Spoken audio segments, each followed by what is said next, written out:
CERN is the largest research center for particle physics in the world. So what we do here is something quite unique. We collide particles at very high energies to recreate the universe like it was just a fraction of a second after the Big Bang. And by doing so, we see particles and things that we wouldn't see otherwise. And one example of this is the Higgs boson that was found here a couple of years ago.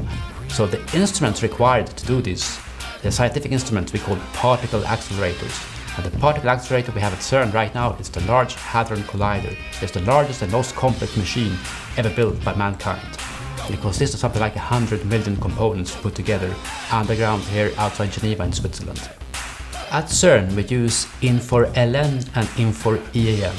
So we use LN for managing the supply chain and everything linked to purchasing and our central stores for managing materials. And then we use Infor EAM for managing the materials and the assets while they are being put into operation, production and for the maintenance. What we've done, we've integrated Infor EAM with our other tools to be able to quickly fish out information about previous maintenance, previous problems, previous solutions to problems. Before we had integrated Infor EAM with the other tools, we spent a lot more time looking up information from one system to another. Integrating the two has helped us a lot. So someone that has to repair or work with this equipment can have in the same system all the data related to that equipment without searching in different places. We can do this with no modifications of the software. We can do it with basic supported configuration, which means that we have no problems with upgrades and so on. Both the physics research at CERN and the engineering work is really complicated. And that's why we don't need complicated IT tools on top of all this. We need to have things that are capable but not complex. It has to be an interface simple enough so that everybody without any training would be able to use it.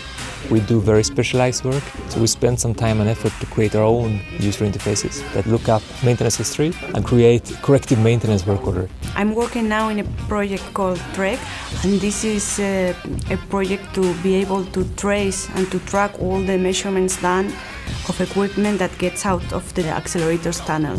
The radio protection team has a subcontractor, so they hire people to do those measurements, and now the time that they spend is much less because they know exactly what they have to measure and where to go. So they have reduced the amount of people they need to accomplish the same amount of work. That is why we closely follow what's happening now with Infor and the hook and loop team with a clear work effort. Because that's exactly going in that direction now. Infor is also changing, going towards something which is more user-friendly, and that's exactly the direction we are taking at CERN as well.